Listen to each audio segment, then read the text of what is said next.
এবারের এশিয়া কাপে সবথেকে শক্তিশালী দল হচ্ছে ইন্ডিয়া।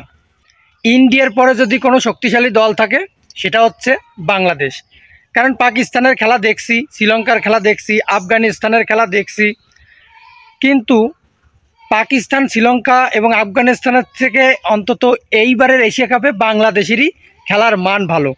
সেটা আপনি বোলিংয়ে দেখেন, আর ব্যাটিংয়ে দেখেন, ফিল্ডিংয়ে দেখেন, সব ফরম্যাটে এই দলগুলোর থেকে বাংলাদেশ কিন্তু ভালো। আর ইন্ডিয়া কিন্তু এক্সক্লুসিভ ভালো, ইন্ডিয়ার সাথে কোনো তুলনাই হবে না। ইন্ডিয়া খুবই ভয়ঙ্কর, খুবই শক্তিশালী, মানে ব্যাটিং বলেন, বোলিং বলেন, ওদের সাথে অন্য কোনো দলের তুলনাই হবে না। তাই আজকের ম্যাচটা হচ্ছে বাংলাদেশের এমন একটা ম্যাচ, যদি আজকের ম্যাচে বাংলাদেশ উইন হয় তাহলে এশিয়া কাপের জয় ওদের হয়ে যাবে।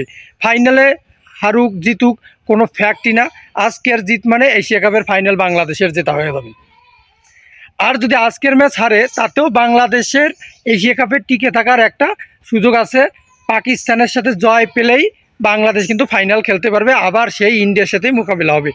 তবে আমি মনে করি বাংলাদেশের ইন্ডিয়াকে হারানোর মতো সামর্থ্য আছে যদি প্রতিটা প্লেয়ার তার সর্বোচ্চ দেয় এবং ইন্ডিয়ার প্লেয়াররা যদি খুব আকারে ভুল করে, ইন্ডিয়ার প্লেয়াররা যদি বিপদে পড়ে, ইন্ডিয়ার প্লেয়াররা যদি আজকে ফর্ম হারায় যায়, অভিষেক শর্মা যদি আজকে প্রথম বলে 6 মারতে আউট হয়, মানে অসম্ভব কিছু, মানে অবাস্তব কিছু ঘটতে হবে, ড্রিম জাতীয় কিছু একটা হইতে হবে, তাহলেই বাংলাদেশ ইন্ডিয়ার হারাইতে পারবে। ইন্ডিয়া এই লেভেলের শক্তিশালী দল।